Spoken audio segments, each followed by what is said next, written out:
But यहाँ से अभी भी आप कह रहे हैं कि और डीप कट्स आ सकते हैं, तो यहाँ पर एक बार ये समझ लेते हैं हमारे टेक्निकल पैनलिस्ट से भी कि यहाँ अब 18-19% की गिरावट 2 दिन में होने के बाद क्या यहाँ पर कोई बाइंग के मौके बनते हैं, लोअर लेवल्स पे क्या एक्यूमुलेशन है हो सकती है यहाँ पर। हमारे साथ सच्चिदानंद उत्तेकर हैं और साथ ही हमारे साथ राजेश पालविया भी होंगे। Good afternoon to both of you. Sachchidanand, पहले आपसे सवाल ये, डिविस लैब इस लेवल पर क्या लगता है आपको, आज 6% कल 13%, यानी 19-20% की गिरावट के बाद क्या यहाँ टेक्निकल बाउंस के लिए एक बार प्ले आउट करने के लिए बाइंग की जा सकती है इस पे? Good afternoon Priyanka. Good afternoon. Really यहाँ पर जिस तरीके से सेल ऑफ है, यहाँ पर बिल्कुल भी एडवेंचर बाइंग नहीं करनी चाहिए। जिस इंटेंसिटी से ये ब्रेकडाउन हुआ था, लगभग 4200 का लेवल टूटने के बाद 3800 का बेस भी इसने वायलेट किया है, तो डेफिनेटली यहाँ पर उम्मीद नहीं रखनी है एक बाउंस बैक प्ले के लिए। इनफैक्ट ऑन द कॉन्ट्ररी, अगर वो बाउंस बैक आ भी जाता है तो एक अच्छी अपॉर्चुनिटी होगी जहाँ पर फ्रेश शॉट्स मुझे लग रहा है वापस रीडिप्लॉय करनी चाहिए। जिस तरीके से स्ट्रक्चर है, जिस तरीके से हम एक्सपायरी के काफी क्लोज खड़े हैं, तो हो सकता है कि रोल ओवर की वजह से थोड़ा सा यहाँ पर एक रिस्पाइट आ जाए।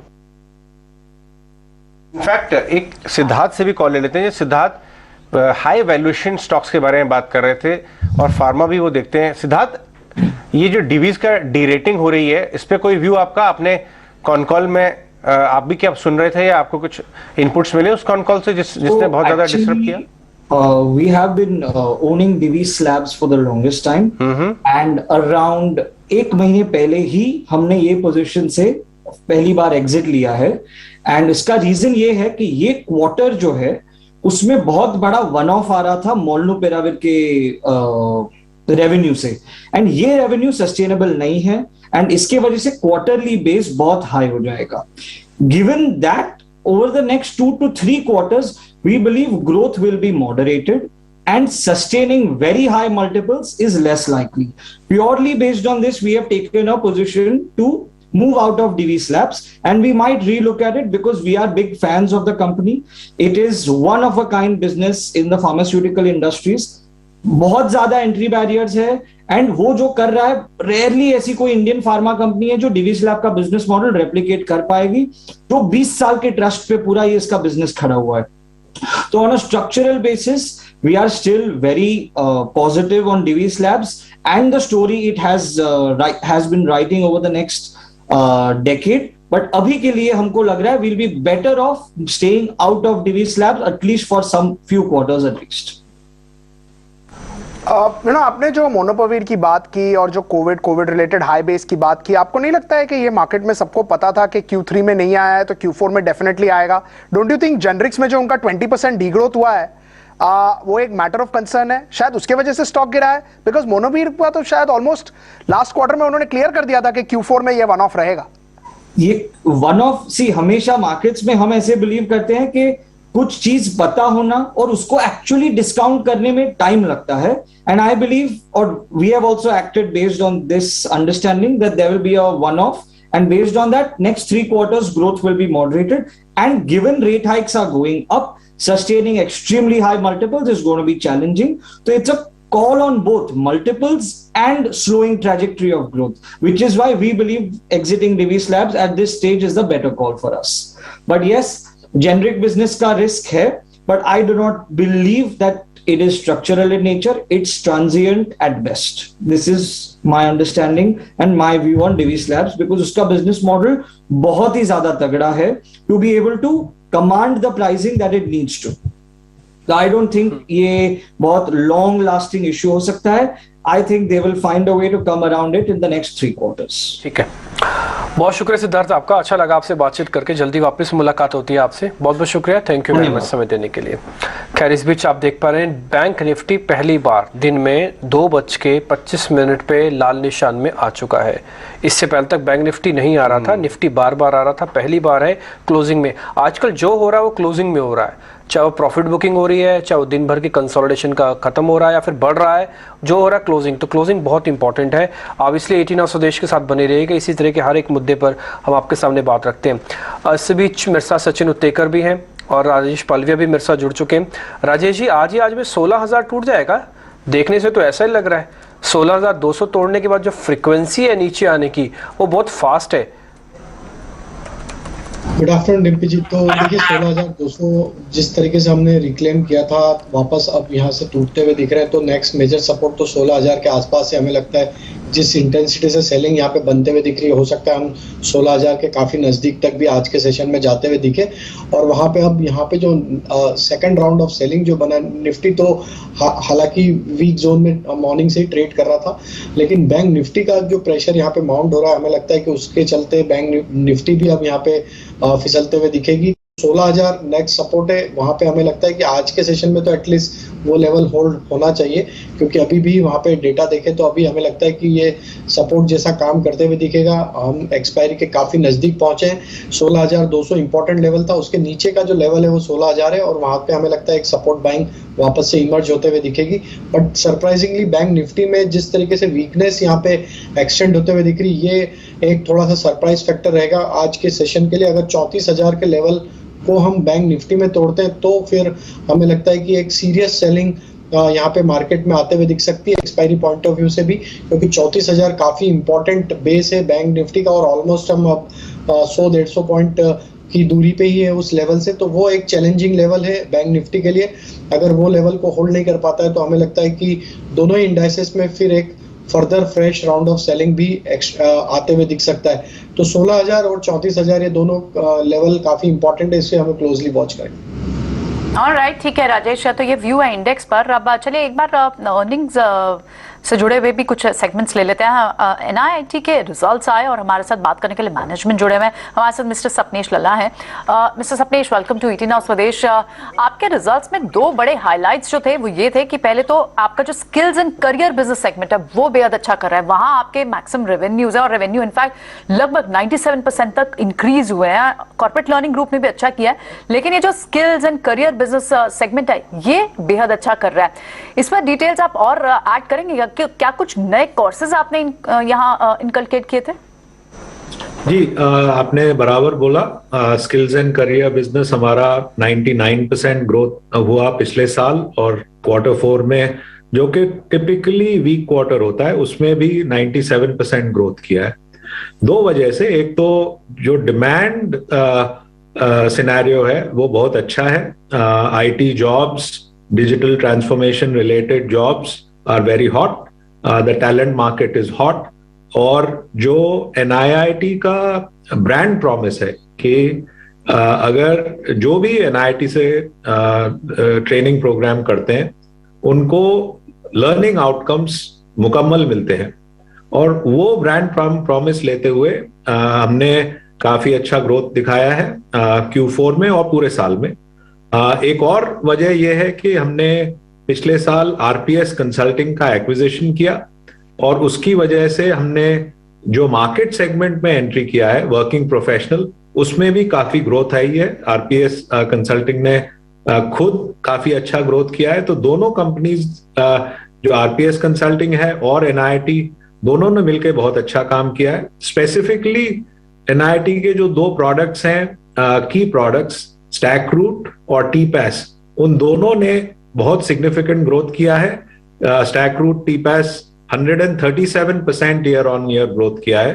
तो ओवरऑल स्किल्स एंड करियर्स का बिजनेस का परफॉर्मेंस बहुत अच्छा रहा है। कॉर्पोरेट बिजनेस का भी परफॉर्मेंस बहुत अच्छा रहा है। 35% growth year on year for the year. 16 नए कस्टमर्स अक्वायर किए पिछले साल, और रेवेन्यू विजिबिलिटी $328 मिलियन का आ गया है। तो ओवरऑल साल का और क्वार्टर का दोनों का परफॉर्मेंस बहुत अच्छा रहा है, बनिस्बत क्वार्टर 4 एक वीक क्वार्टर होने के बावजूद। राइट, ये देखिए कि इंपॉर्टेंट फ्लैश आ रहा है आपके स्क्रीन पे नीचे। वो ये आ रहा है कि एक कोई अभी तक कोई ऑफिशियल ऐलान नहीं हुआ है शुगर एक्सपोर्ट पर किसी भी तरह का लिमिट लगाने का। यही बात हम तब से कर भी रहे हैं आपसे। चतुर्वेदी जी और प्रफुल्ल दोनों ने बताया था कि ये एक मॉनिटरिंग मैकेनिज्म है, कोई ऐसा बैन या कर्ब नहीं हो रहा है। थोड़ी बहुत रिकवरी आई है नीचे से। All India sugar trade association से तो ऑलरेडी कमेंट्री आ गई है, और जैसे जैसे कमेंट्री आ रही है थोड़ी और रिकवरी स्टॉक्स में आ गई, बट ओवरऑल मार्केट भी इस समय प्रेशर में है। मिस्टर लल्ला, जाते जाते ये बता जाइए कि आपका FY22 तो 40th ईयर ऑफ ऑपरेशन था। नेक्स्ट ईयर के लिए क्या टारगेट्स मैनेजमेंट ने रखे हैं, क्या अचीव करने के लिए आपने एक मन में प्लान बनाया, बिजनेस प्लान? हमने जैसे पिछले क्वार्टर भी गाइडेंस दिया था कि हमारा जो कॉर्पोरेट लर्निंग बिजनेस है उसमें 20% ग्रोथ और 20% प्रॉफिटेबिलिटी का प्लानिंग किया है। उस प्लानिंग के लिए हमने मुकम्मल तैयारियां करी हैं और एग्जीक्यूशन है। जो स्किल्स एंड करियर बिजनेस है उसके लिए हमने 50% प्लस ग्रोथ की तैयारी की है। ये हमारे प्लान्स हैं। मार्केट में अभी थोड़ा अनसर्टेनिटी है। हमें अनसर्टेनिटी को कन्फ्रंट करना पड़ेगा और उसकी वजह से अगर कुछ ऊपर नीचे होएगा तो हम अपडेट करेंगे, पर अभी हमारा प्लान्स कॉर्पोरेट बिजनेस का 20% ग्रोथ और 20% प्रॉफिटेबिलिटी का है और जो स्किल्स एंड करियर बिजनेस है उसका 50% से ऊपर ग्रोथ का प्लान है।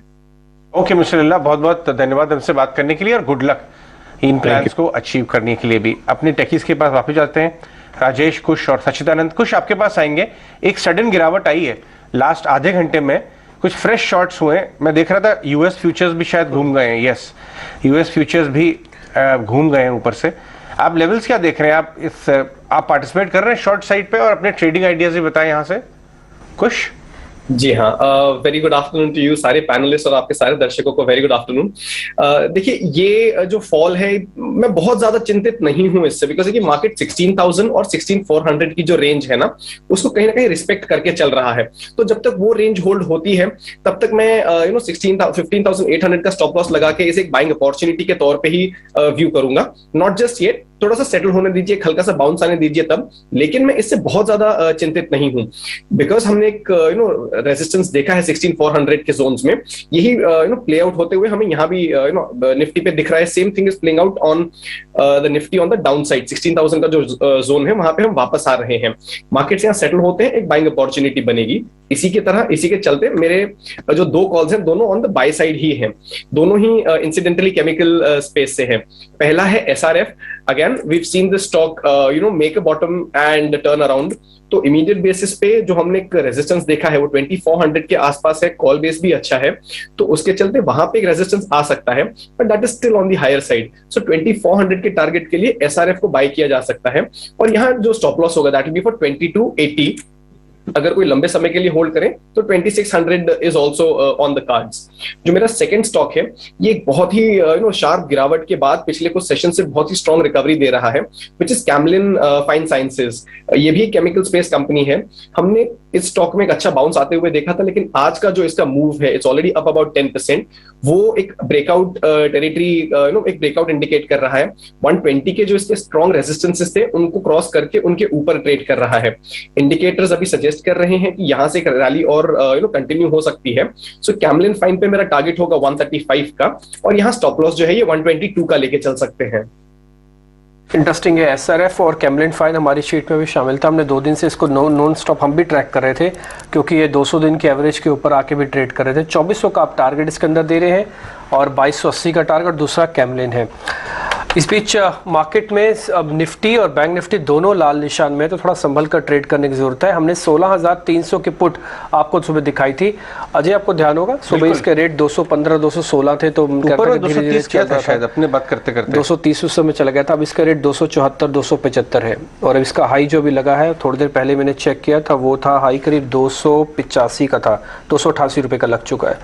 तो मतलब आप कुछ करें तो बहुत ही सिलेक्टिव इस समय मार्केट के अंदर करने की जरूरत है। कोई पैनिक ना करें। विक्स थोड़ा सा हाई है अजय, ये जब तक विक्स 25 के नीचे या फिर मैं ये बोलूंगा कि 20 के नीचे नहीं आता, आपको हमेशा से डर डर के लॉन्ग करना है। आप जब भी खरीदें एवरेज करें, डर डर के करें, क्योंकि ये विक्स आपको ऊपर नहीं आने दे रहा। प्रॉब्लम सिर्फ यही है। अच्छा चलिए मैं सीधा सीधा शेयर पे आता हूँ। सचिन, इस बीच आप मेरे को ये बताएंगे कि IT के अंदर अभी कोई ऐसा शेयर जहाँ पे बेस फॉर्मेशन पूरा हो चुका है, क्योंकि हेज में IT फार्मा काम आएंगे अगर बाजार को और नीचे जाना है तो।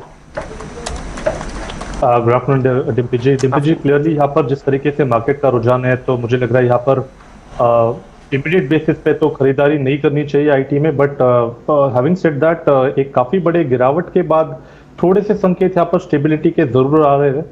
एंड जो पिक एंड चूज आपको करना है, डेफिनेटली यहाँ पर लार्ज कैप्स को ही फर्स्ट प्रेफरेंस देना चाहिए। सो तो जिस तरीके से फिलहाल इसके स्ट्रक्चर्स है, मुझे लग रहा है कहीं जाकर जो एंडिंग वेव्स के फॉर्मेशन है वो लगभग टीसीएस में काफी अच्छी तरह एविडेंट है। एंड मुझे लग रहा है यहाँ से अगर थोड़े से स्लिपेजेस और हो जाते हैं तो 3200 के आसपास एक अच्छा बेस है, एक डिपेंडेबल बेस है जहां पर मुझे लग रहा है थोड़े से स्टैगर्ड बाइंग की जा सकती है आईटी पे। बट नेट अगर हम रुझान देखें तो मार्केट ने जिस तरीके से फिलहाल एक रेंज होल्ड की है 16,600 से लेके 15,800, मुझे लग रहा है एक बार वापस हम अपने लोअर एंड के आसपास स्विंग बना सकते हैं। तो मुझे लग रहा है उसकी वजह से शायद आईटी में भी थोड़ा सा दबाव आ सके, एंड उस दबाव होने के बाद मुझे लग रहा है अक्यूमुलेशन के पॉकेट्स आपको आइडेंटिफाई करने। बट फिलहाल जिस तरीके से मार्केट प्लेस्ड है इस एक्सपायरी के लिहाज से तो लग रहा है कि 16,000 इतनी अच्छी तरह डिफेंड नहीं होगा, एंड एक बार वापस हम 15,800 15,860 के आसपास स्विंग करेंगे। आपको एक्सपायरी तक नहीं लगते ये लेवल्स प्रोटेक्ट होंगे और नीचे की तरफ लेवल्स लगते हैं, तो ऐसे में आप शॉर्ट साइड कॉल्स देंगे क्या आपने? जी प्रियंका जी, क्लियरली यहाँ पर निफ्टी जिस तरीके से प्लेस्ड है, अगर हम 13 मई से डेटा देखें तो विक्स काफी कॉन्फिडेंटली 24 के नीचे ही ट्रेंड हो रहा था। आज के सत्र में एक अच्छा ब्रेकआउट यहाँ पर विक्स पे आ चुका है, एंड अगर इसके बाउंस देखें तो लगभग 28 से 29 के आसपास के स्विंग विक्स में भी नजर आ सकते हैं। तो उसी वजह से मुझे लग रहा है कि जिस तरीके से निफ्टी फिलहाल प्लेस्ड है 16,100 150 के रेंज में, अभी भी यहाँ पर शॉर्ट्स करने की ही सलाह होगी। स्टॉप लॉस आपको लगाना चाहिए अराउंड 16,240 पे on a closing basis, and मुझे लग रहा है 15,860 के पोजिशनल टारगेट के लिए ये ट्रेड्स आपको होल्ड करनी चाहिए। स्ट्रेंथ काफी सारे पॉकेट्स में है, बट मुझे लग रहा है जिस तरीके से मार्केट का मोमेंटम है यहाँ पर प्रेफरेंस थोड़ा सा शॉर्ट साइड पे ही देना है। And IndusInd bank from the banking pack मुझे लग रहा है वापस एक बार वीक हो रहा है। जिस तरीके से इसने 900 का अपना एक इंपॉर्टेंट लेवल तोड़ा है एक्सपायरी के जस्ट पहले, तो मुझे लग रहा है यहाँ पर भी थोड़ा सा प्रेशर माउंट हो सकता है अगले कुछ दिनों में। सो 880 और 870 के टारगेट के लिए यहाँ पर फ्रेश शॉर्ट्स अभी भी डिप्लॉय करनी चाहिए। स्टॉप लॉस आपको यहाँ से लगाना है अराउंड 916 के आसपास।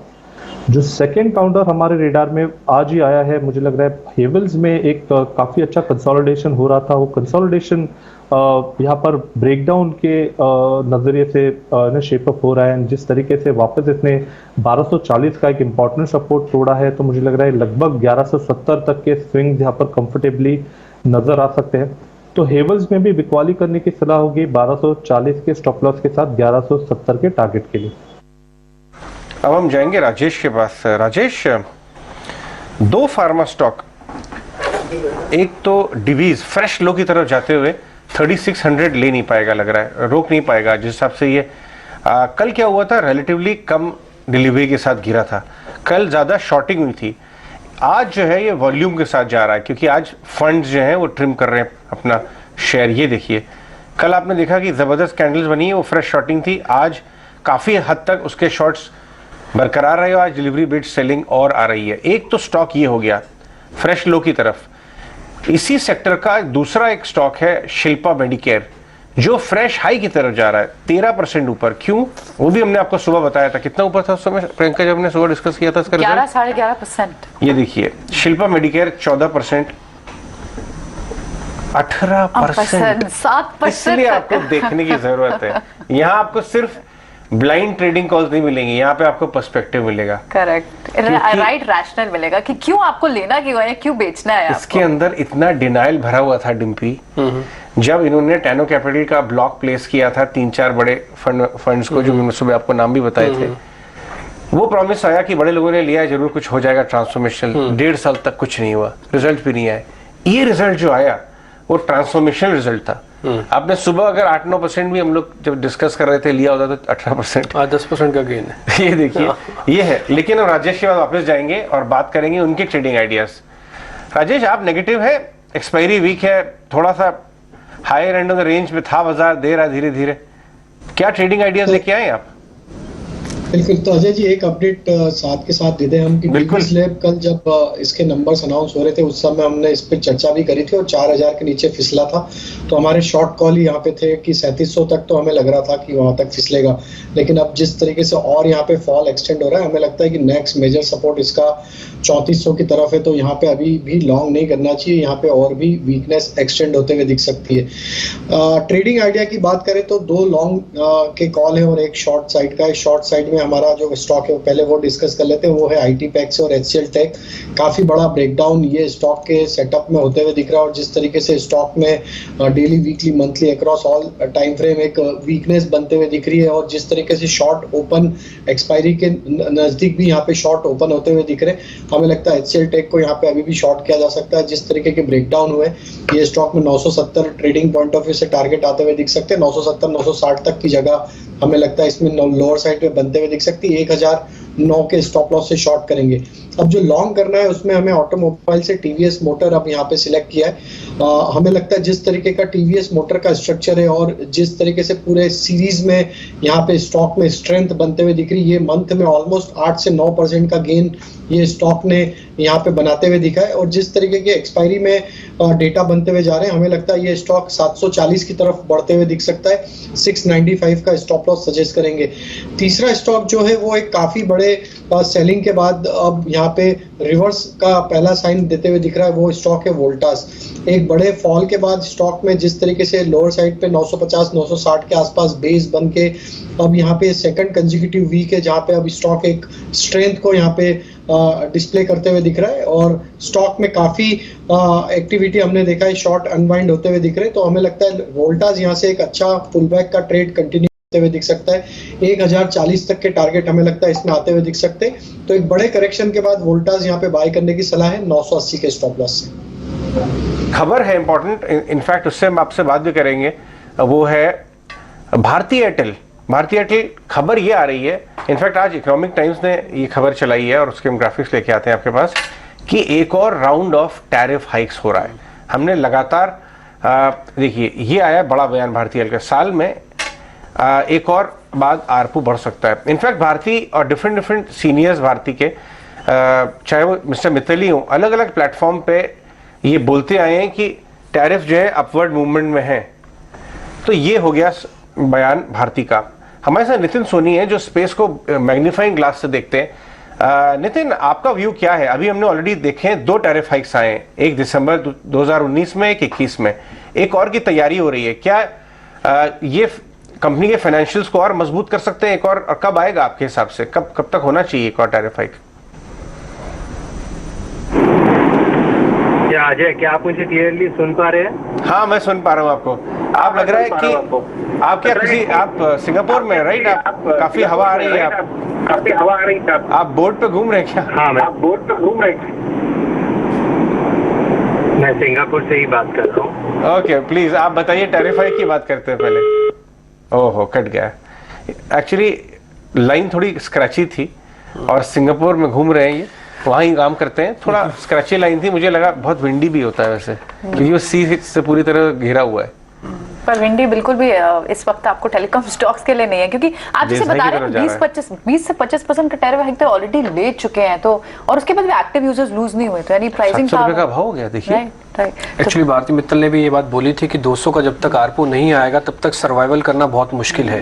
तो इसलिए भारती एयरटेल बार बार यही बात कह रहा है कि कम से कम 200 का आरपू तो चाहिए। ये 5G के ऑक्शन से पहले चाहते हैं कि कम से कम 200 का आरपू हो जाए। अब नितिन हमारे साथ वापस से कनेक्ट हो जाएंगे। इस बीच जब जियो के नंबर्स भी आए थे तब भी हुए थे। अजय, आई थिंक नितिन से बात तब हो पाएगी। बिल्कुल नितिन, बताइए, ये जो बयान आ रहा है भारती एयरटेल का कि एक और टैरिफ हाइक आना चाहिए, आपकी क्या राय बन रही है इसके ऊपर? 2 ऑलरेडी हो चुके हैं, कब तक आ सकता है तीसरा? हाँ Ajay, thanks for having me on the show. तो हमारा ख्याल ये है कि टैरिफ हाइक होना है इंडस्ट्री में, और भारती की मैनेजमेंट ने काफी बार ये बात बोली है कि लॉन्ग टर्म में वो लोग एवरेज रेवेन्यू पर यूजर वो देखते हैं 300 रुपए के करीब, और शॉर्ट टर्म में ये 200 रुपए होना चाहिए। और अभी जो पिछले टैरिफ हाइक हुए हैं उसमें हमने देखा है कि टैरिफ हाइक होने के बाद भी सब्सक्राइबर जो ग्रोथ है या सब्सक्राइबर बेस है तीनों कंपनीज के पास, वो उन्होंने रिटेन किया है। तो ऐसा नहीं है कि टैरिफ हाइक होने के बाद उन्होंने अपना कंजम्पशन कम कर दिया डेटा की या वॉइस की, और ऐसा कोई मेजर सब्सक्राइबर लॉस भी नहीं हुआ है। तो इसके चलते हमें लगता है कि टैरिफ हाइक हो सकता है in the next 12 months, but ये कहना कि ये शॉर्ट टर्म में हो पाएगा ये थोड़ा मुश्किल है। तो मेरा ख्याल ये है कि नेक्स्ट 12 से 18 महीने में टैरिफ हाइक इजीली हो सकता है। और उससे मुझे लगता है कि कोई बहुत ज्यादा फर्क नहीं पड़ेगा कंजम्पशन पे लोग, क्योंकि ऑलरेडी टैरिफ इंडिया के वन ऑफ द लोएस्ट है वर्ल्ड में। राइट नितिन, बहुत बहुत धन्यवाद आज हमसे बात करने के लिए और बताने के लिए।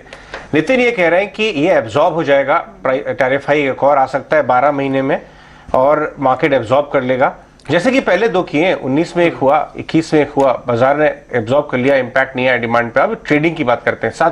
680 पे आया हुआ है राजेश, ये 780 से फिसल के 680 से आया, करेक्ट। तो एक ठीक ठाक करेक्शन तो ऑलरेडी 100 रुपए की करेक्शन है, बहुत बढ़िया करेक्शन हो गया। क्या इसके अंदर एक ट्रेड बन सकता है यहां से गिरावट में राजेश? तो अजय जी देखिए, मैं थोड़ा सा इसमें एक पर्सपेक्टिव देना चाहूंगा कि ये स्टॉक में जो करेक्शन हुए हैं, ये स्टॉक अब पहली बार 200 दिन के मूविंग एवरेज के नीचे फिसलते हुए दिख रहा है। हालांकि कोई उसके नीचे आने के बावजूद भी कोई फॉलो अप सेलिंग नहीं है।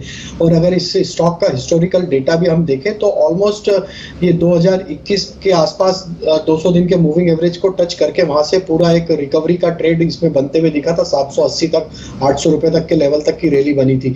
तो हमें लगता है कि यहाँ पे सेलिंग तो बिल्कुल नहीं करना चाहिए, क्योंकि स्टॉक में अभी भी कोई वॉल्यूम एक्शन या डिसाइसिव ब्रेकडाउन अभी भी सिग्नल नहीं बन रहे, और स्टॉक एक करेक्शन के बाद एक काफी अट्रैक्टिव लेवल पे मल्टीपल सपोर्ट जोन के आसपास ट्रेड करते हुए दिख रहा है। मल्टीपल टाइम स्टॉक्स ने इसी रेंज से बाउंस दिया है। तो थोड़ा सा यहाँ पे डीपर स्टॉप लॉस होगा, लेकिन हमें लगता है 660 का स्टॉप लॉस अगर रख के यहाँ पे पोजीशन बनाई जाए तो यहाँ से risk to reward point of view से हमें लगता है कि ये स्टॉक में हाई प्रोबेबिलिटी के एक पुलबैक का ट्रेड यहाँ पे हमें 1 से 2 ट्रेडिंग सेशन में अगले कुछ दिनों में आते हुए दिख सकता है, और स्टॉक वापस 720 730 की तरफ बढ़ते हुए दिख सकता है। तो 660 स्टॉप लॉस यहाँ पे लेना होगा। अपसाइड के टारगेट 630 640 तक आते हुए दिख सकते हैं, लेकिन ये थोड़ा सा पोजिशनल ट्रेड होगा।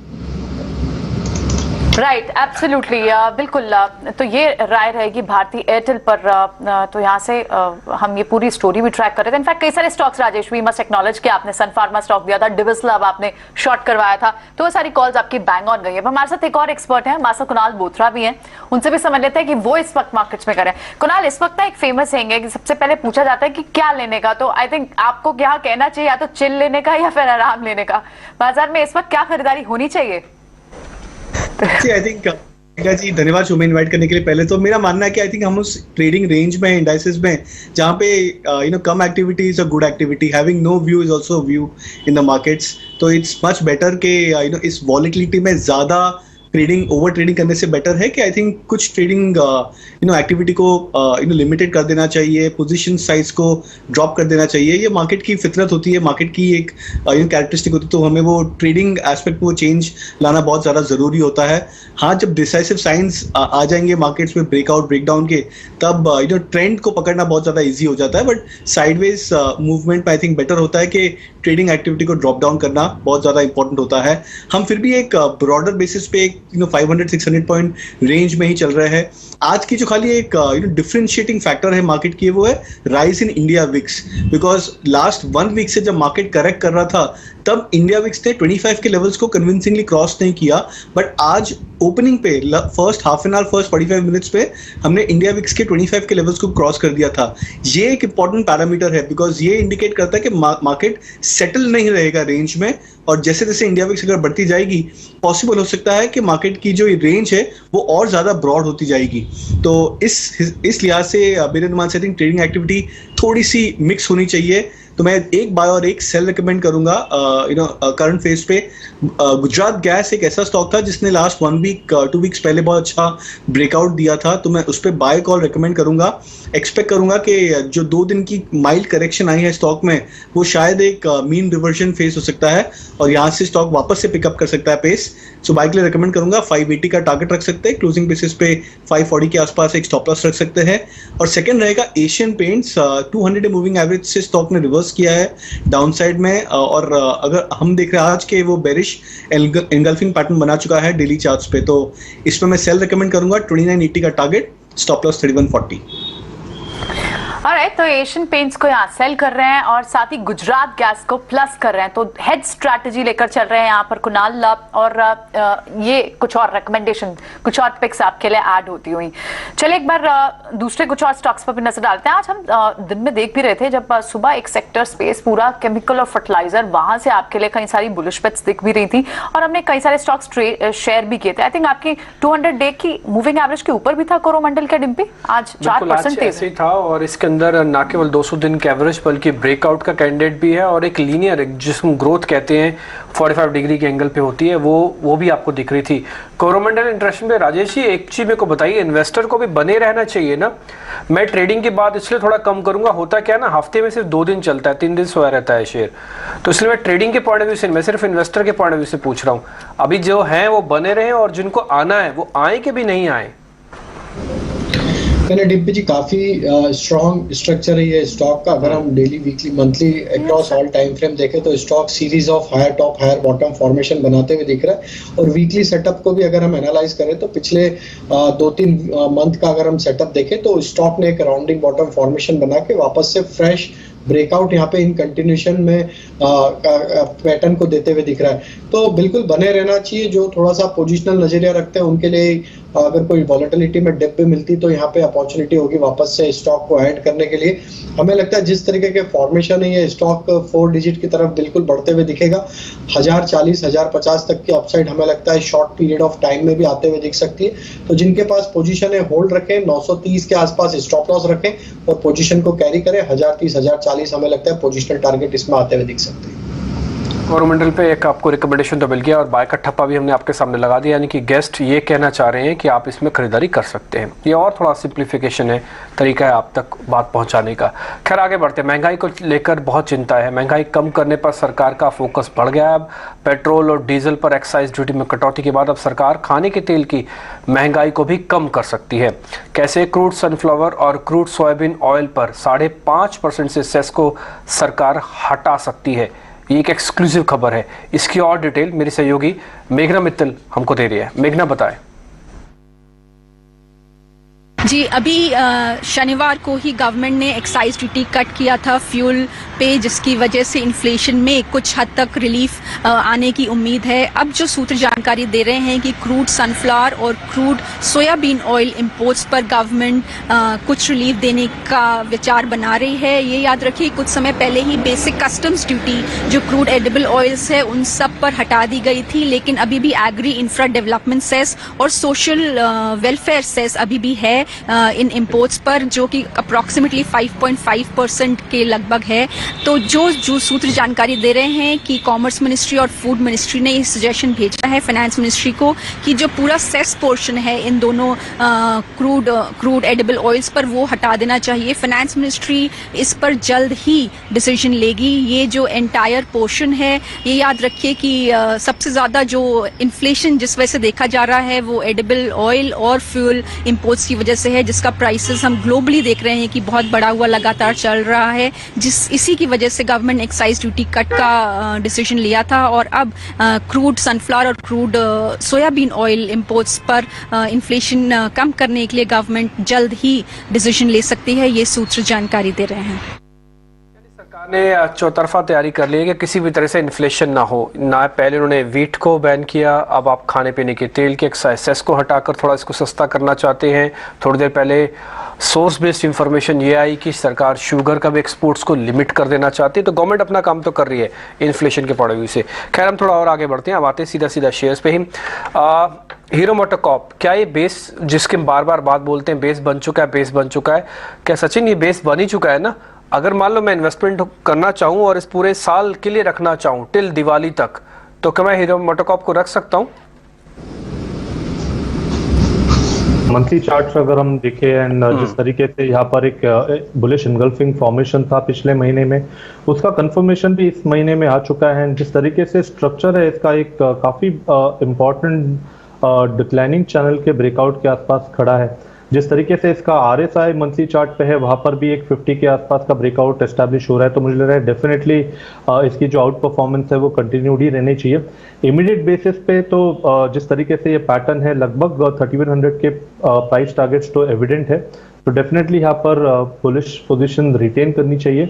अगर डिक्लाइंस मिलते भी है तो वो डिक्लाइंस हेल्दी माने जाना चाहिए एंड 2260 मुझे लग रहा है काफ़ी इंपॉर्टेंट लेवल होगा जिसके नीचे स्लिपेजेस आने की प्रोबेबिलिटी कम है। तो मुझे लग रहा है 2260 के स्टॉप लॉस के साथ आपको ये पोजीशंस रिटेन करनी चाहिए एंड इवैल्यूएट वापस करना है अराउंड 3100 के आसपास। इंडियन होटल के बाद आते हैं दिवाली तक रखने की बात करें तो इंडियन होटल्स का भी केस वैसे ही कुछ बन रहा है। अगर आप देखें तो 150 रुपए से 220-230 तक आया है।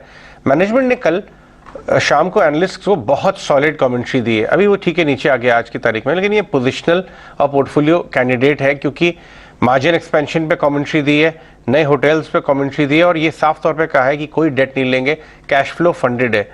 कुछ जरा इसके चार्ट से बताइए जिस हिसाब से ये धीरे धीरे बेस बना के आगे बढ़ रहा है। 150 वाला 220-30 आया था, इनफैक्ट ऊपर में 250 भी किया है। ये कौन से जोन्स पे लेने जैसा है? 6 महीने 8 महीने का व्यू ले तो फिर हम आपको कमेंट्री भी सुनवाते हैं इनकी कॉन्फिडेंट। जी देखिए 260 के लेवल से ये काफी अच्छा करेक्ट होके 220-225 के आसपास आया है, जो इसके सपोर्ट लेवल्स भी हैं। ये जो लेवल्स हैं ये वीकली चार्ट्स पे अगर आप देखें तो इसके 20 डे का मूविंग एवरेज है, स्टॉक यहाँ पे सपोर्ट ले रहा है। पहले भी स्टॉक का ऐसा नेचर रहा है कि इन्हीं एवरेजेस से सपोर्ट लेके स्टॉक ने बाउंस दिया है। सो ये भी एक अच्छा पॉइंट है एंटर करने के लिए। और यहाँ पे अगर कोई बाय करता है तो 205 के आसपास के जो लेवल्स हैं जहां एक स्टॉक का अच्छा बेस बना हुआ है, एक अच्छा सपोर्ट है, वो as a stop loss act कर सकता है। पोजिशनली अगर कोई इसे होल्ड करे तो 260 और 270 ये जो जोन्स हैं जहां पे स्टॉक ने रीसेंट हाई बनाया था, आने वाले कुछ महीनों में हम स्टॉक को उस तरफ जाते हुए भी देख सकते हैं। ऑलराइट, ठीक है, एब्सोल्युटली। तो ये सब कुछ कॉल्स इंडियन होटल्स पे एक बाय रिकमेंडेशन होगी यहाँ पर। कुछ निफ्टी वापस सारे निशान में आ गया, ये ऊपर नीचे बैंक। आप एचडीएफसी को भी देखें, एचडीएफसी लिमिटेड भी आपको हरे निशान में दिखा, तो बैंक्स में वीकनेस कहीं से दिख भी नहीं रही थी और थोड़ी बहुत अगर यहाँ से वीकनेस थी भी। बैंक्स पे इस वक्त कहाँ आपकी बेट्स होंगी कुछ? जी हाँ, देखिए काफी टफ क्वेश्चन है इन द सेंस जो हम वॉलेटिलिटी देख रहे हैं बैंकिंग में बहुत ही ज्यादा शार्प है। लेकिन अगर मैं पोजिशनली इसे देखना चाहूं इन्वेस्टमेंट के तौर पे स्टॉक लेवल पे, तो आईसीआईसीआई बैंक एक पिक है जो बहुत ही स्ट्रॉन्ग कैंडिडेट लग रहा है आने वाले कुछ दिनों में अपने जो रीसेंट हाइज हैं उनको फिर से रिक्लेम करने के लिए। इस स्टॉक में एक बेस बना है करीब 680 के जो लेवल्स हैं उसके आसपास स्टॉक ने एक अच्छा बेस बनाया है, वहां से टर्न अराउंड है। सो यहाँ पे अगर आप बाइंग करना चाहें तो 680 को एक्ट एज अ सपोर्ट, और यहाँ पे जो टारगेट्स बनते हैं ये बन के आते हैं करीब 800-830 के जो जोन्स हैं वहां पे। तो पोजिशनली आईसीआईसीआई बैंक बहुत स्ट्रांग लग रहा है। एंड देखिए मार्केट में हम वही बात कर रहे थे थोड़ी देर पहले भी कि ये जो लेवल्स हैं मैं फिलहाल इनसे इतना चिंतित नहीं हूं इस मार्केट के फॉल को लेके, बिकॉज फिलहाल उस रेंज को रिस्पेक्ट कर रहा है विच इज 16,000 एंड 16,400। उन्होंने आज एनालिस्ट से बोली और हमें भी बताई थी, जो दिखा रही है कि मार्जिन एक्सपेंशन पे मैनेजमेंट काम कर रहा है। हमारा जो 2010 से 17 तक जो हमारा मार्जिन था एबिटा का, वो अराउंड एवरेज 14-15% होता था। जब हमने ये एस्पिरेशन 2018 में अनाउंस की थी तो हम 25 तक जाना चाहते थे, तो हम 25 तक ऑलरेडी 20 में पहुंच गए थे। उसके बाद 2 साल कोविड के जो चैलेंजिंग निकले उसमें तो हमारा रेवेन्यू ही इंडस्ट्री का खत्म हो गया था, because most of the period there was a lockdown. तो आई थिंक हमारा बेसिकली आइडिया यह है कि जो हमारा पुराना जो मार्जिन था एवरेज, उसको हमने डबल किया है बाय चेंजिंग एक बिजनेस मॉडल को चेंज करके, एसेट लाइट ग्रोथ पे फोकस करके, नए ब्रांड्स नए बिजनेसेस जिसमें हाई मार्जिन है उस पे फोकस करके, और एट द सेम टाइम हमने बैलेंस शीट को रिस्ट्रक्चर किया। तो आज की डेट में we are net cash positive. हमारा एक ही लोन बचा है, 1 या 2 लोन्स बचे हैं। एक में हम फॉरेन एक्सचेंज में, तो उसके अप्रूवल की वेट कर रहे हैं टू पे इन फॉरेन एक्सचेंज, और दूसरा एक अप्रैल 23 में ड्यू है, तो अगर आज देते हैं तो हमें पेनल्टी देनी पड़ती है, तो इसलिए हम will wait till April 23 to pay it off. But from a net date perspective we are positive.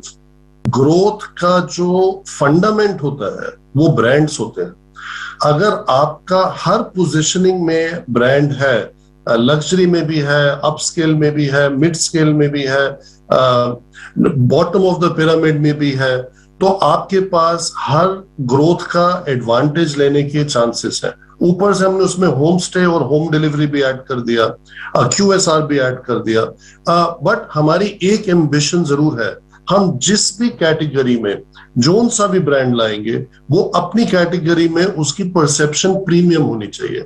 The industry जो है बड़ी सिक्लिकल है and after every doom there is a boom. तो जितना इस इंडस्ट्री ने सफर किया है, जो इसकी जो पेंट अप डिमांड है वो काफी ज्यादा वापस आएगी, तो demand will be very strong. और जो सप्लाई साइड है वो कंस्ट्रेंट रहेगी, क्योंकि होटल्स इतने नहीं बनेंगे और इतने नहीं खुलेंगे जो एक नॉर्मल पीरियड में होता है। So if the demand is outpacing the supply. Back to back सभी शेयर्स का एनालिसिस आपके सामने हम करते हुए दिख रहे हैं। मैनेजमेंट का व्यू पॉइंट, चाहे उसमें टेक्निकल ब्रेकआउट्स हो या फिर कोई फंडामेंटल न्यूज़ हो, आपके सामने आ रही है। सुबह आपको ध्यान होगा हमने एक शेयर अलग से छाट के निकाला था जिसको कहते थे बजाज इलेक्ट्रिकल्स। हमने प्रशांत सावंत से पूछा भी था क्या ये 1000 हो जाएगा आज में। अब एक बार जरा बजाज इलेक्ट्रिकल्स के रेट वापस से दिखाते हैं आपको स्क्रीन पर। ऑलमोस्ट 1000 को टच करने वाली कैटेगरी में पहुंच चुका है।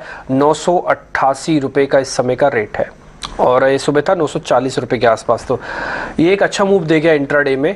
सचिन, मेरे को बस सब ये क्वेश्चन आपसे ये पूछना है, मान लीजिए किसी ने सुबह खरीदा और 40 रुपये का गेन उसके अकाउंट में आ गया हो आज में, चलिए ठीक है 30 आया 25 आया, प्रॉफिट बुक करे या फिर लेके जाए, इसको BTST बना दे?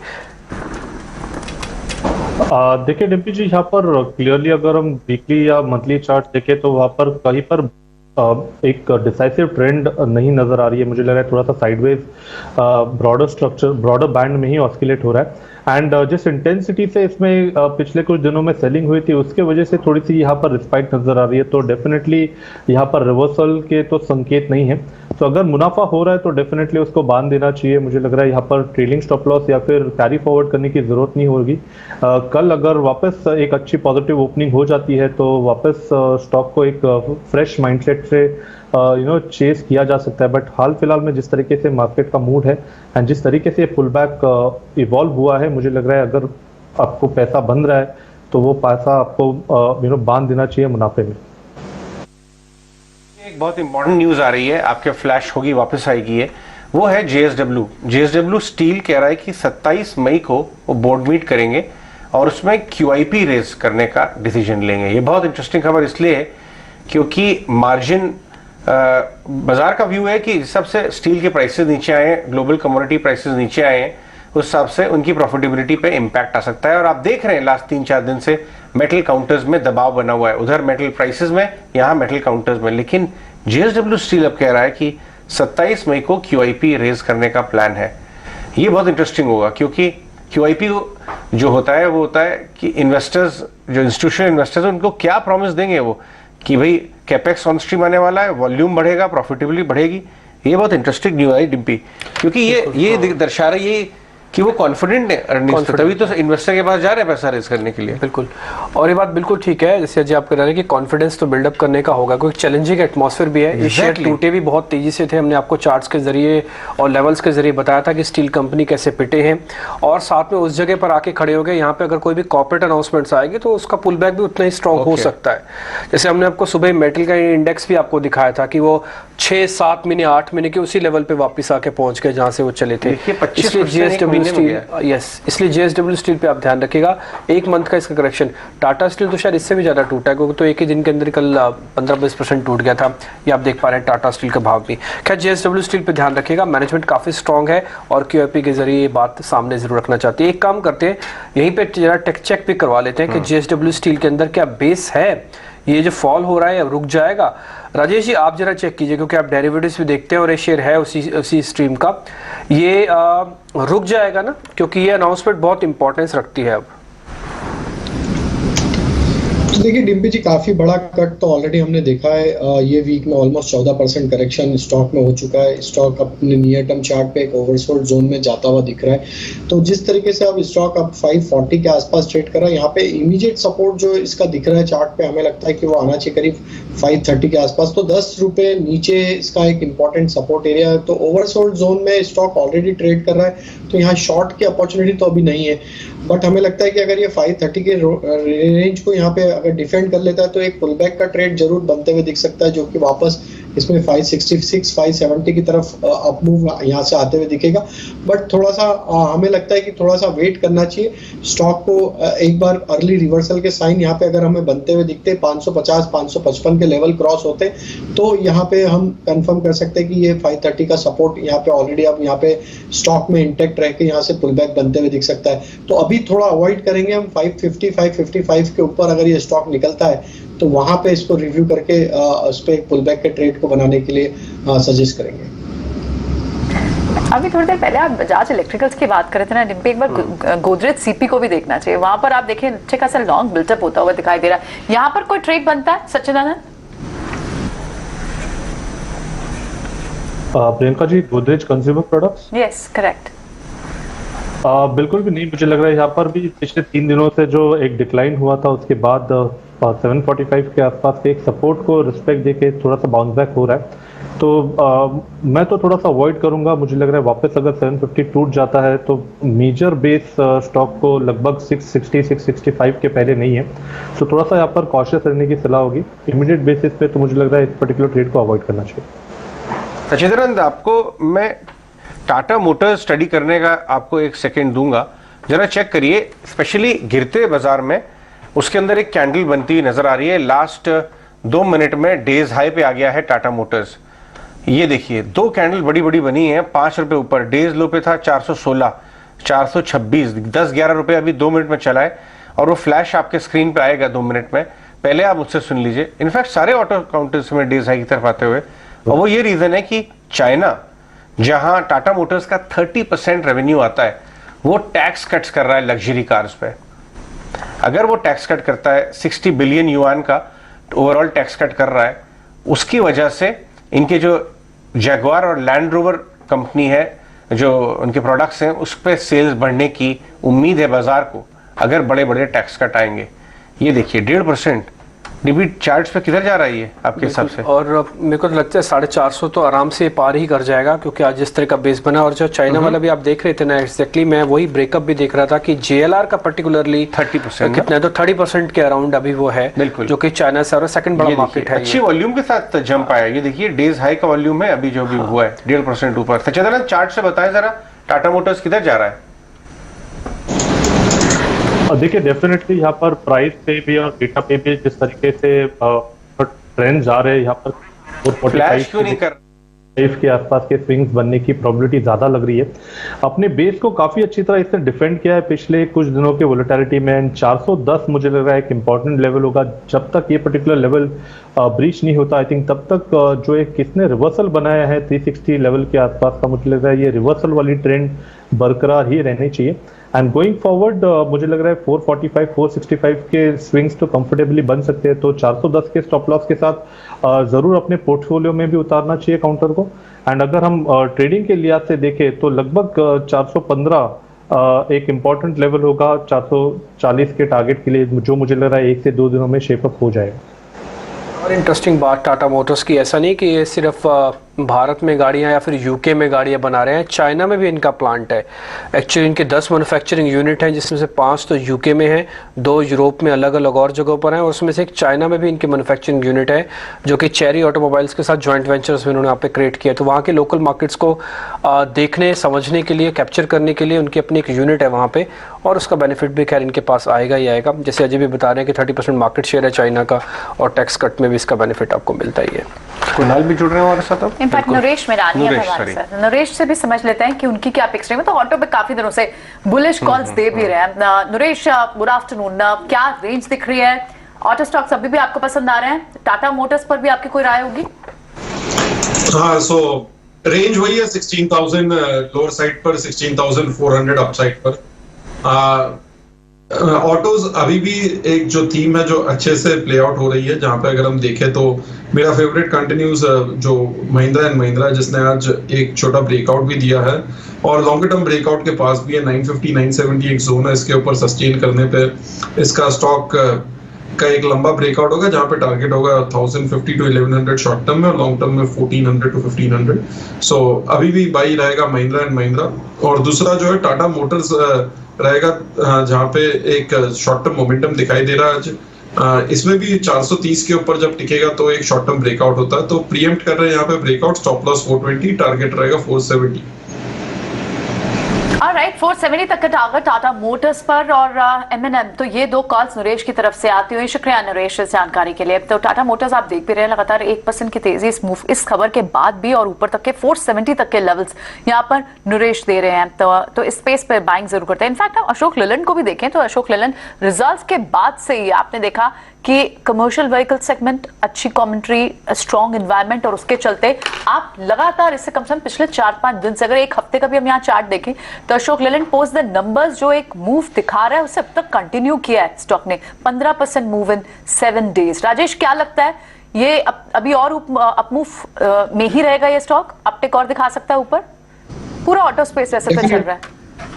या डेफिनेटली प्रियंका जी, काफी स्ट्रॉन्ग सेटअप बना हुआ अशोक लेलैंड का, और जिस तरीके से वीकली चार्ट प्लेस्ड है, अब ये मल्टीपल रेजिस्टेंस जोन को आज पेनिट्रेट करते हुए दिख रहा है, और जिस तरीके से आज 140 के लेवल को ये सस्टेन कर रहा है, हमें लगता है यहाँ से अपवर्ड मोमेंटम 146 से 148 की तरफ बिल्कुल बढ़ते हुए दिखेगा।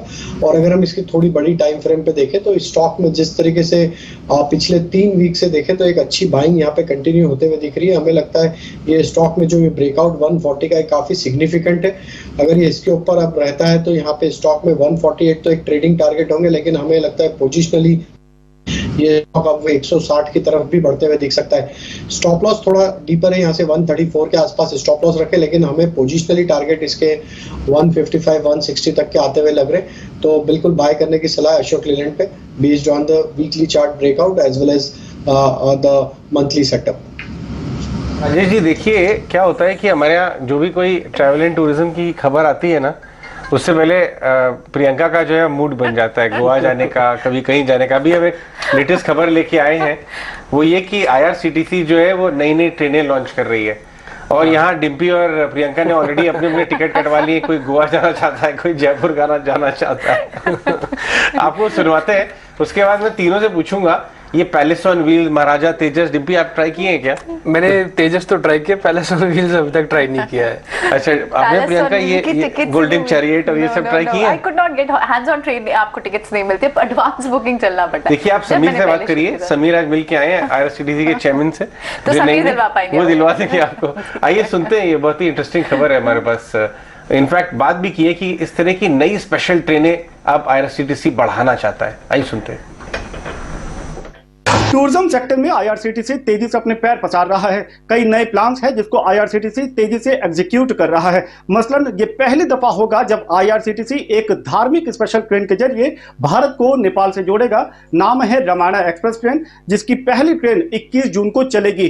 तो रामायण एक्सप्रेस ट्रेन जिसके लिए IRCTC को फिलहाल 50% से ज्यादा बुकिंग भी हासिल होगी है। हालांकि ये इकलौती ट्रेन नहीं होगी जो वो भारत गौरव ट्रेन प्रोजेक्ट के तहत चलाएंगे। इसके अलावा कुछ और ट्रेनें हैं धार्मिक स्पेशल ट्रेन, मसलन बुद्धिस्ट स्पेशल ट्रेन है जिनको IRCTC जल्द चालू करेगी। इसके अलावा धार्मिक स्पेशल ट्रेन के अलावा रेलवे IRCTC अब ये कोशिश करेगा कि वो अपने प्रीमियम या लग्जरी प्रोडक्ट मसलन महाराजा एक्सप्रेस ट्रेन की भी वापसी करे, और इसी दिशा में सूत्र बता रहे कि महाराजा एक्सप्रेस ट्रेन 2 साल बाद वापसी करने जा रहा है। कोविड पैंडेमिक के दौरान महाराजा एक्सप्रेस ट्रेन को रोक दिया गया था, लेकिन अब 2 साल बाद वो पटरी पर लौटेगी, जो कि IRCTC को अच्छा खासा रेवेन्यू देती है। सिर्फ महाराजा एक्सप्रेस ट्रेन ही नहीं, गोल्डन चैरियट ट्रेन जो कि IRCTC ऑपरेट करती है वो भी लगभग 2 साल बाद वापसी करने जा रही है। इसके अलावा बात एयर पैकेज की जो IRCTC की तरफ से दिए जाते हैं, तो अलग अलग डेस्टिनेशन के लिए, नॉर्थ ईस्ट के लिए लेह लद्दाख, कश्मीर, इन तमाम जो फिलहाल हॉट डेस्टिनेशन बने हैं समर वैकेशंस में, तो इसके लिए IRCTC की तरफ से जो एयर पैकेज है उसमें अच्छे खासे बुकिंग्स आ रही हैं, रेवेन्यू तगड़ा मिल रहा है IRCTC को। और ई कैटरिंग एक और एस्पेक्ट है जिसमें IRCTC को फिलहाल काफी पॉजिटिव रिजल्ट मिल रहे हैं। जहां पिछले साल तक रोजाना तकरीबन 21,000 बुकिंग ई कैटरिंग के जरिए होती थी, वहीं आंकड़े फिलहाल 31,000 को पार कर गए हैं। तो कुल मिलाकर के IRCTC के लिए कई मोर्चे पर अच्छी खबर मिल रही है। टूरिज्म में तेजी से पैर फंसा रहा है IRCTC, और उम्मीद यही है कि आने वाले समय में IRCTC इन दोनों ही क्षेत्र में, कैटरिंग और टूरिज्म में, अच्छे खासे नंबर जरूर लेकर के आ पाएगा। IRCTC भारत गौरव पॉलिसी में ऑलरेडी एंटर कर चुका है और हमने मिनिस्ट्री ऑफ रेलवे को 2 रेक का इंडेंट दे दिया था, जिनमें से दोनों रेक हमें मिल गए हैं और एक रेक जो है हमारा थोड़ा मॉडिफिकेशन हो रहा है, क्योंकि टूरिज्म सेक्टर में जो टूरिस्ट की रिक्वायरमेंट होती है वो नॉर्मल पब्लिक की रिक्वायरमेंट से थोड़ी अलग होती है। तो ये मॉडिफिकेशन जो हो रही है हमारी आलमबाग वर्कशॉप में कैरी आउट हो रही है। मोस्ट लाइकली ये रेक हमें जून के फर्स्ट वीक में हैंडओवर हो जाएगा और उसके बाद जो कॉस्मेटिक चेंजेस होते हैं थोड़े से जो हमें खुद करने हैं वो करके हम 21 जून को ये गाड़ी श्री रामायणा सर्किट पर चलाने जा रहे हैं, जिसके लिए जो बुकिंग है 15 दिन पहले ही आरंभ हो गई थी और लगभग नियरली जो है इसकी 50% के आसपास बुकिंग हो भी चुकी है। महाराजा तो अपने ट्रैक पर आने के लिए एकदम तैयार है, उसका टैरिफ अनाउंस हो चुका है, उसका कैलेंडर दिया जा चुका है और हमारी वेबसाइट पर ऑलरेडी काम स्टार्ट हो गया है, बुकिंग आनी स्टार्ट हो गई है, ग्रुप चार्टर सबके लिए एजेंट्स के साथ मीटिंग स्टार्ट हो गई है, इनबाउंड ऑफरिंग भी आ रही है। तो हमें लगता है महाराजा के लिए अगर सब ठीक रहा तो सीजन अच्छा रहेगा। गोल्डन चैरियट पे भी अपना काम जो है बाकी का जो रेक पे थोड़ा सा हमारा काम बाकी है वो काम भी हमारा स्टार्ट हो चुका है और जल्दी पूरा हो जाएगा। तो आप कह सकते हैं कि लग्जरी टूरिज्म की भी धीरे धीरे वापसी हो रही है। ये देखिए, ये शानदार नई ट्रेनें लॉन्च होने वाली हैं IRCTC की और नेक्स्ट टाइम जब आप छुट्टी पे अप्लाई करना चाहें तो मुझे लगता है कि फ्लाइट ओवररेटेड है, ट्रेन जो है ना देश की वो अंडररेटेड है और साल में एक बार हम सबको ये प्रण करना चाहिए कि हम अपनी फैमिली के साथ ट्रेन से ट्रैवल करेंगे, फ्लाइट से नहीं। समय निकाल के 2 दिन एक्स्ट्रा निकाल लीजिए। मेरा ये व्यू ये है, डिम्पी प्रियंका आप अपना शेयर करिए कि ट्रेन से जब आदमी जाता है ना, चाहे आप कितनी लग्जरी ट्रेन से जाए तो आपकी फैमिली और आपके किड्स एंजॉय करते हैं। और दूसरा ये ना कि आप एक कनेक्टेड रहते हो ऑन ग्राउंड क्या हो रहा है। फ्लाइट में आप जाते हैं एकदम चुप रहते हैं, किसी से ना बातचीत होती है, 2 मिनट में पहुंचे, 2 घंटे में आंखें बंद की पहुंच गए, वापस आ गए। तो अगर आपको कनेक्ट करना है ऑन ग्राउंड तो आपको ट्रेन से जरूर ट्रैवल करना चाहिए। जो लाइफ का एक बड़ा कोट है। Exactly. ट्रेन में ना जर्नी भी इंपॉर्टेंट होती है, इट्स अ डेस्टिनेशन नहीं इंपॉर्टेंट होती है। और ये जर्नी IRCTC से स्टॉक ने भी बहुत बढ़िया की थी। अगर आपको याद है IPO के बाद क्या पैसा बनाया, फिर ये अटक गया। इसका फुल लंबा चार्ट लेके आइए जरा। जब स्प्लिट हुआ ना, एक्चुअली स्प्लिट हुआ हुआ है, ये 650 हो गया। उससे पहले तो ये अच्छा 21 2000 चलती थी ट्रेन, बाद में क्या हो गया, अटक सा गया। एक बार चार्ट पे देखते हैं। खुश आपने देखा है इसका चार्ट IPO टाइम से क्या वैल्यू क्रिएट किया था, उसके बाद स्प्लिट के बाद अटक सा गया है। जी हाँ, बिल्कुल। और अगर मैं कुछ सेशंस पहले का चार्ट देखूं तो कंटिन्यूस वीकनेस ही इस पे देखने मिल रही है। एक हल्का सा बेस फॉर्मेशन का अटेम्प्ट है विच इज अराउंड 620 625 लेवल्स, लेकिन कहीं एक ब्रेकअवे रैली वहां से नहीं आते हुए दिखी है। जो इसकी शॉर्ट टर्म एवरेज जिससे कंटिन्यूसली स्टॉक उनके नीचे ही ट्रेड कर रहा है, जो करीब 670 के जो जोन्स हैं उनके आसपास पड़ रहा है। तो जब तक ये स्टॉक उनके ऊपर कन्विंसिंगली नहीं ट्रेड करता तब तक एक इशू रहेगा, एक हैंगओवर रहेगा इस स्टॉक में सेलिंग प्रेशर का। तो तब तक मैं इसमें बाइंग की सलाह नहीं दूंगा। 670 के ऊपर एक नया मूव जहां शुरू होगा वहां इसे रीअसेस करके एक कॉल लिया जा सकता है स्टॉक पे। ओके, ठीक है। IRCTC पे तो एक अच्छा मोमेंटम तो खैर देखने को वापस मिलने की उम्मीद तो कर सकते हैं आप। हालांकि स्प्लिट के बाद से जैसे कुछ भी बता रहे थोड़ा ठंडा सा हो गया है शेयर। आगे बढ़ते हैं, कुछ एक और शेयर्स पे आ जाते हैं। रिलायंस इंडस्ट्रीज सुबह सुबह हमने देखा तो था कि एक निफ्टी के अंदर पार्टिसिपेट कर रहा था, लेकिन फिर दिन भर की सुस्ती इसको बिल्कुल एक रेंज में रखे हुए है। रिलायंस इंडस्ट्रीज मेक ब्रेक किस लेवल के ऊपर होगा सचिन? ये 2620 पे है। डिम्पी जी, यहाँ पर क्लियरली जो रेंज यहाँ पर नजर आ रही है लगभग 2580 एक इम्पॉर्टेंट सपोर्ट होगा। And on the higher side जिस तरीके से डेटा है 2640 एक इम्पॉर्टेंट लेवल होगा। मुझे लग रहा है इस पर्टिकुलर रेंज के बाहर ही इस पर्टिकुलर स्टॉक को इवैल्यूएट करना चाहिए। फिलहाल 2 दिन के डेटा से तो यही नजर आ रहा है कि एक साइडवेज कंसोलिडेशन में लॉक्ड इन रहा है एंड ज़्यादा रीड आउट नहीं करना है। मुझे लग रहा है एक प्रोबेबल ब्रेकआउट या ब्रेकडाउन होने के बाद ही मोमेंटम अच्छी तरह ट्रेडेबल होना चाहिए। तो फिलहाल तो इसे अवॉइड करने की सलाह होगी। 2640 अगर ब्रेक हो जाता है तो लगभग 2700-2720 तक की एक रैली भी नजर आ सकती है।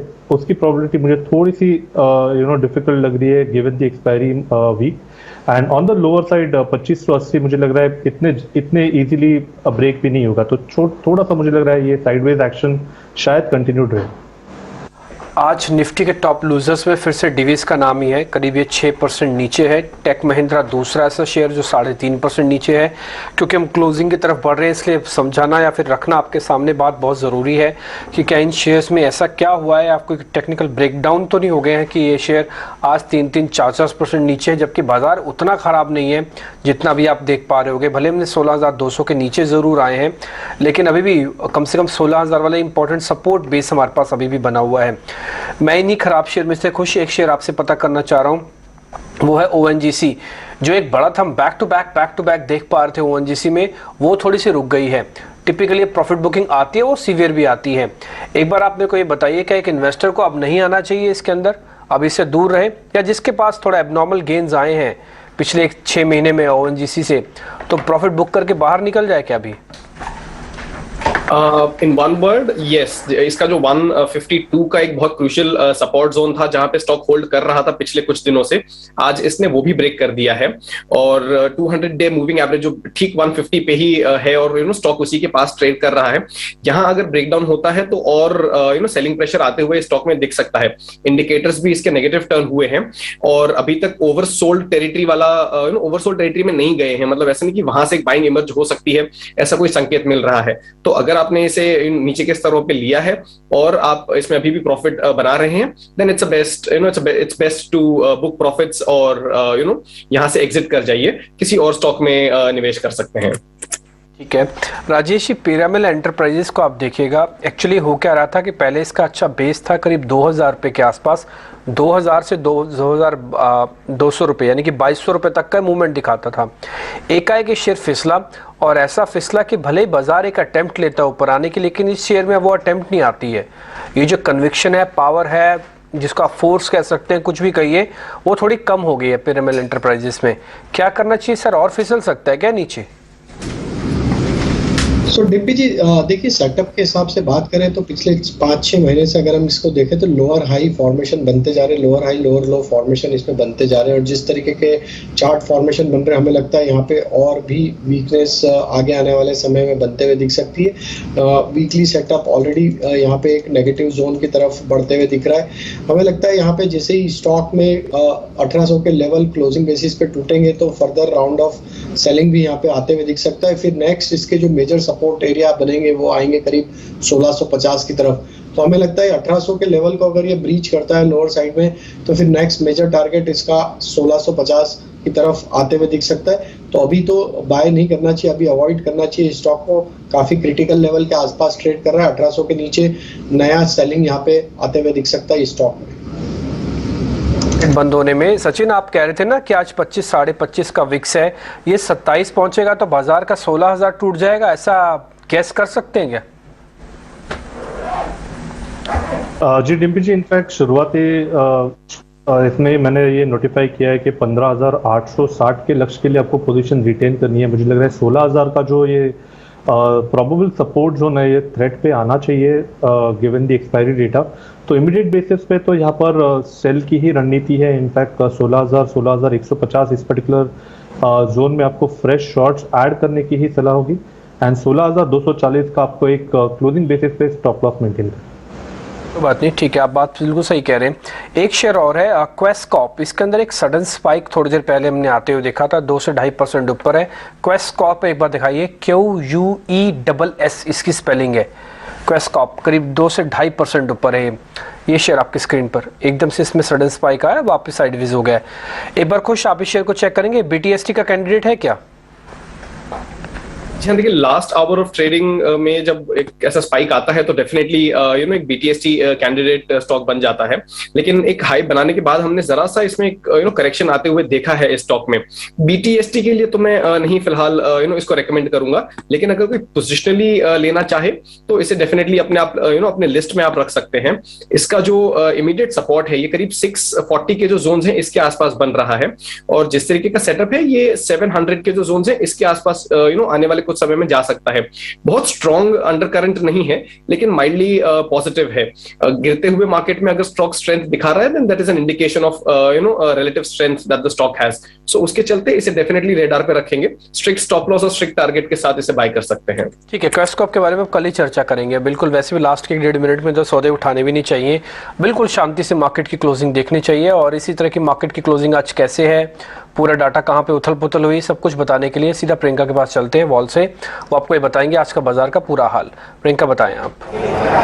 बिल्कुल दीपी, शुक्रिया। आज बाजार एक मामूली गेन के साथ खुले थे, यानी थोड़े से गैप अप के साथ खुले थे as compare to Nifty. Bank Nifty better strength दिखा रहा था और अभी भी आप देखेंगे तो बैंकिंग स्टॉक्स जो है वो फिर भी बढ़त के साथ बंद हो रहे हैं, जबकि निफ्टी थोड़े से प्रेशर में है। 16,150 ये एक बड़ा सपोर्ट की बात की जा रही है, 16,000 16,100 ये बड़े सपोर्ट हैं, तो अपने सपोर्ट के आसपास ही है। लेकिन जहाँ ट्रेड जिन जिन इंपॉर्टेंट पॉकेट्स में ट्रेड हुए उसे पहले आइडेंटिफाई कर लेते हैं। हमने क्लियरली देखा, अगर आप इस वक्त अगर इंडेक्स के लूजिंग स्टॉक्स की बात करें तो उससे सबसे बड़ा टॉप लूजर और टॉप गेनर दोनों फार्मा स्पेस है।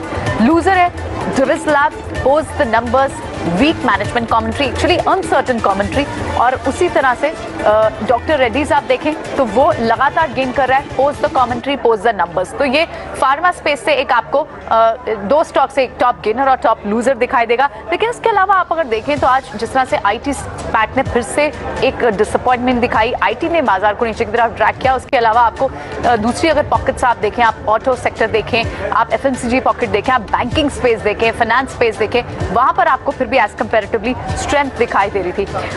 अगर हम टॉप लूजर्स की आप बात करें, जो दूसरे बड़े लूजर्स है डिविस लैब के अलावा tech Mahindra, Grasim, post the numbers, ONGC, वहां पर आपको प्रॉफिट टेकिंग आज क्लियरली देखने को मिली। और इसके अलावा आपने गेनर्स में देखा, जैसे अभी हमने डॉक्टर रेड्डीज की बात की, नंबर्स के बाद से एक स्ट्रॉन्ग मोमेंटम में है काउंटर और तब से आपको स्ट्रेंथ दिखाई दे रही है। कोटक, नेस्ले, सो एफएमसीजी पैक में भी थोड़ी दिन के बीच हमने प्रॉफिट टेकिंग जरूर देखी, लेकिन ऑलमोस्ट आपको सारी पॉकेट्स हरे निशान में दिखी। सिर्फ टेक्नोलॉजी स्पेस था जो थोड़ा ड्रैग डाउन कर रहा था। ऑटो स्पेस लगातार पिछले हफ्ते से हम एक अप मूव में देख रहे हैं और आज भी आपको ऑटो स्पेस में select auto ancillary, commercial vehicle segment stocks जिनके नंबर्स अच्छे आए, जैसे अशोक लेलैंड, उसके बाद से आपको वो अभी भी एक अप मूव में ही दिखाई दे रहे हैं। इनफैक्ट एक और स्पेस था जिसने आज अटेम्प्ट किया और यहाँ से अच्छे काउंटर्स, अच्छी स्ट्रेंथ के साथ काम करते हुए कोरोमंडल, इसके अलावा आपको एसआरएफ, दीपक नाइट्रेट, चंबल फर्टिलाइजर, ये स्पेसेस दिखे। एक और स्पेस इसकी बात करनी होगी वो है शुगर स्पेस। शार्प रिएक्शन आया 2 बजे के पास, जब ये बात हुई कि एक प्रिकॉशनरी मूव के चलते एक्सपोर्ट्स को लेकर शायद एक कैप लगा सकती है गवर्नमेंट, और जिसके बाद हमने देखा कि वहाँ एक शार्प रिएक्शन हुआ, लेकिन ये सारे काउंटर्स रिट्रेस भी हुए, यानी बाउंस बैक भी हुए, क्योंकि अभी वो लेवल अचीव नहीं हुआ और मोर शुगर स्पेस के लिए कोई बहुत बड़ी वरीसम बात नहीं थी। तो ये कुछ स्पेसेस थे जिस पर नजर रखी, लेकिन आप सुबह से एक मोमेंटम तो उन पे वीक देख रहे थे, लेकिन 2 बजे के पास ये रिकवर जरूर है। बैंक स्टॉक्स में आप एचडीएफसी देखें, कोटक बैंक देखें, एचडीएफसी बैंक देखें, ये सारे आपको स्ट्रेंथ के साथ कामकाज करते हुए दिखाई दिए। एफएमसीजी स्पेस में भी आपको कल से एक बॉइंसी दिख रही थी, हालांकि एचयूएल आज जरूर करेक्ट हुआ, लेकिन आप नेस्ले, ब्रिटानिया, ये दूसरे स्टॉक्स की बात करें तो वहां पर आपको स्ट्रेंथ है। सेलेक्टिव पॉकेट्स जो ड्रैग कर रही थी बाजार को, उसमें से टेक्नोलॉजी क्लियरली ऊपर और गेन्स भी इरोड हुए बिफोर एक्सपायरी, और हम देख रहे हैं लगातार ये तीसरा दिन मूव है जहां बाजार ऊपर की तरफ स्ट्रेंथ दिखा रहा था और थोड़ी बहुत प्रॉफिट टेकिंग आपने क्लियरली देखी। लेकिन 16,100 ये बड़े सपोर्ट लेवल हैं। बैंक निफ्टी इस वक्त आपको स्ट्रॉन्ग दिखाई दे रहा है, स्ट्रेंथ के साथ दिखाई दे रहा है। सो ओवरऑल आज जो बड़े मूव्स आए, जो बड़े गेन्स आए, वो स्टॉक स्पेसिफिक मूव्स बहुत थे, न्यूज बेस्ड मूव्स बहुत ज्यादा थे। फिलहाल मार्केट्स क्लोज होती हैं लगभग 90 पॉइंट्स के डाउन के साथ। हम 7-8-10 पॉइंट्स मामूली गेंस के साथ खुले थे और अब हमने वो सारे गेंस आज के दिन में इरोड भी होते हुए देखे। फिलहाल शो को यहीं समेटेंगे, कल फिर होगी आपसे मुलाकात। हमारे एक्सपर्ट्स का बहुत बहुत शुक्रिया, अपनी ट्रेडिंग स्ट्रैटेजी आपने हमसे डिस्कस की, अपनी कॉल्स हमसे डिस्कस की, लेकिन खबरों का सिलसिला लगातार ईटी नाउ स्वदेश में बना हुआ है। इकोनॉमी से जुड़ा हुआ, कॉर्पोरेट वर्ल्ड से जुड़ा हुआ, बिजनेस जगत से जुड़ा हुआ, सारे अपडेट्स ईटी नाउ स्वदेश पर लगातार बने हुए, कहीं मत जाएगा। नमस्कार।